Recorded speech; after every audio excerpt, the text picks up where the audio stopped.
The first time my mother-in-law smiled at me, I remember feeling something close to relief. It wasn't happiness, not exactly, more like tension loosening in my chest after months of trying to understand a woman who never really let me in. Her name was Lilia, and from the day I married her son, Andrew, I could tell. She didn't hate me in the obvious way. She didn't shout. She didn't insult me openly. She just watched, always watching, like she was waiting for something in me to fail. This is Rejoice Tales, where we share moral lesson stories. Don't forget to subscribe and also tell us where you are watching from. So, when she smiled that afternoon, when she reached out and gently touched my arm and said, "You're finally settling in well," I believed her. That was my first mistake. Because that same week, Andrew stopped sleeping next to me. Not completely, just sometimes. He'd stay up late in the living room, say he wasn't tired, say he had things on his mind. At first, I didn't question it. Marriage changes things, I told myself. People go through phases. But then I started noticing other things. Small things, the kind you almost ignore until they start forming a pattern. Lilia would invite us over for dinner and she'd be warm with Andrew, laughing, serving him his favorite meals, adjusting his collar, asking if he was eating well at home. But when it came to me, she became forgetful. One evening, she set the table beautifully. Plates, glasses, everything arranged perfectly. Except one plate was missing. Mine. I stood there awkwardly waiting. She looked up at me after a while and gave a soft laugh.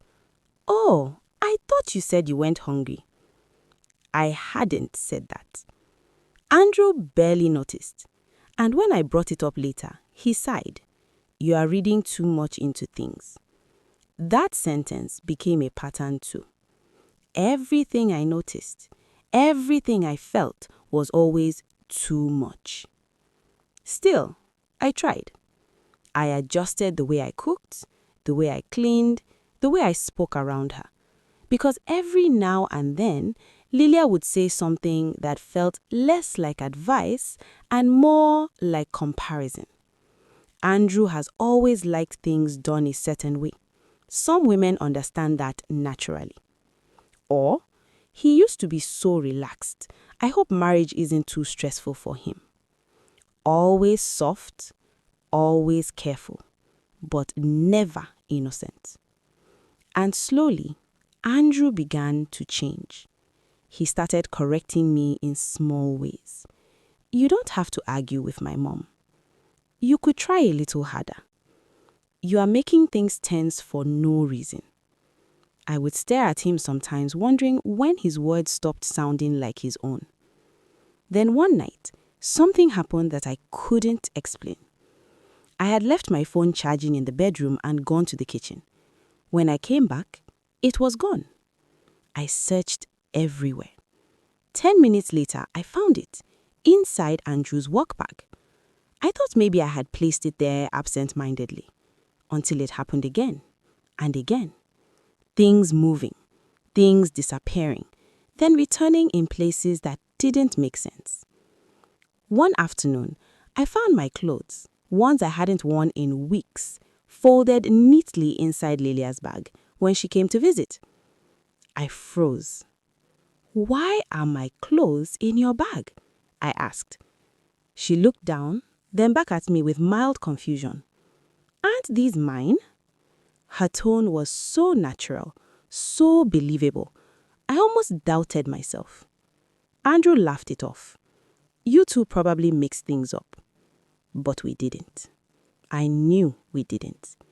That was the moment something shifted inside me. Not fear, not yet, but awareness. Like I was finally seeing something clearly that had always been there. A few days later, Andrew came home unusually quiet. He didn't greet me, didn't ask about my day. He just sat down and stared at his phone. Then he said, without looking at me, "Why are you talking to my mother like that?" My stomach tightened. "What do you mean?" He turned the phone toward me. Messages. From me to Lilia. Angry, disrespectful, accusing her of trying to ruin my marriage. My hands started shaking. "I didn't send these." Andrew scoffed. "Of course you didn't." I grabbed my phone, opened my messages. Nothing. No trace. It was like those conversations only existed on his side. And that's when it hit me. This wasn't coincidence. This was control. From that day, everything unraveled faster. Andrew became distant, colder, suspicious. Conversations turned into arguments. Arguments turned into silence. And Lilia? She became softer, kinder, in front of him. She would hold my hand and say, "We need to understand each other better." And Andrew would look at me like I was the problem, like I was the one creating tension. But when he wasn't around, her eyes would change. Cold, patient, certain, like she knew exactly how this would end. Then the nights began. Every night, without fail, I woke up at exactly 3 a.m. At first, I thought it was anxiety, but the feeling was always the same. Heavy, still, like the air itself was pressing down on me. One night, I tried to ignore it, kept my eyes closed, pretended to sleep. But then I felt something sit on the edge of the bed. The mattress dipped slightly. My heart started racing. I couldn't move, couldn't breathe properly. And then, a whisper. So close to my ear it felt real. "You don't belong here." I opened my eyes. There was no one. But I knew I wasn't imagining it anymore. The next morning, I watched Lilia carefully, and for the first time, I saw something I had missed before. Satisfaction. Not anger, not frustration. Satisfaction. Like everything was going exactly the way she wanted. So, I followed her. I didn't think. I didn't plan. I just needed to know. She walked farther than usual, into a quiet part of town I had never visited. The streets were nearly empty. She stopped in front of a small, worn house and went inside without hesitation. I waited outside, my heart pounding. Time passed slowly. When she came out, she looked different, lighter, relieved, like a weight had been lifted. That night was worse than anything before. The air felt thick. Andrew barely spoke, and when I finally slept, I woke up again. 3 a.m. But this time, I didn't feel something next to me. I felt it inside the room. Watching. Waiting. I didn't wait for morning. The next day, I went back to that house. My hands trembled as I knocked. The door opened slowly. An older woman stood there, her eyes sharp, knowing. She looked at me once and sighed. "You came too late." My chest tightened. "What do you mean?" She stepped aside. "Your mother-in-law has already started something she doesn't understand." I swallowed hard. "What did she do?" The woman's voice was calm. "She wanted you gone, not by force, but by breaking you, turning everyone against you until you had nothing left." Tears filled my eyes. "And the things happening to me?" She nodded.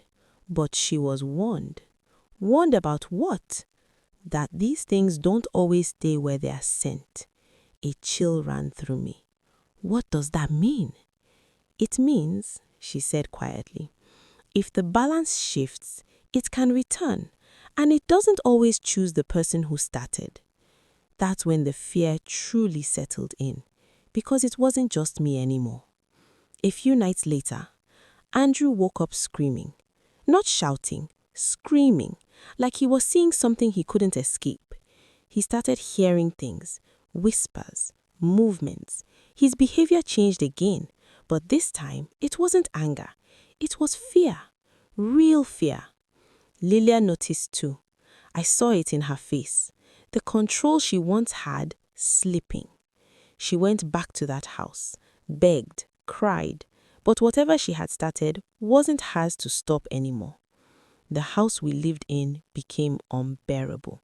Not loud, not chaotic, just wrong. Like something unseen had taken space there, watching, waiting. One evening, I sat alone in the living room, realizing something I had been avoiding. I couldn't fix this. I couldn't fight it, and I couldn't stay. So I packed my things, quietly, carefully. Not out of anger, not even out of fear, but because I understood something clearly now. Some battles are designed to break you, not test you, and the only way to survive is to leave. As I walked toward the door, I saw Lilia sitting alone. She looked smaller than I had ever seen her. Not powerful, not in control, just afraid. She looked up at me, her voice shaking. I didn't think it would go this far. I paused. For a moment, I almost felt something for her, but then I remembered everything, and I said quietly, "But you wanted it to start." She didn't respond. She couldn't, because deep down, she knew. I walked out without looking back, and as the door closed behind me, I realized something I would never forget. Some people don't lose their family by accident. They destroy it themselves. And by the time they understand what they've done, there's nothing left to save.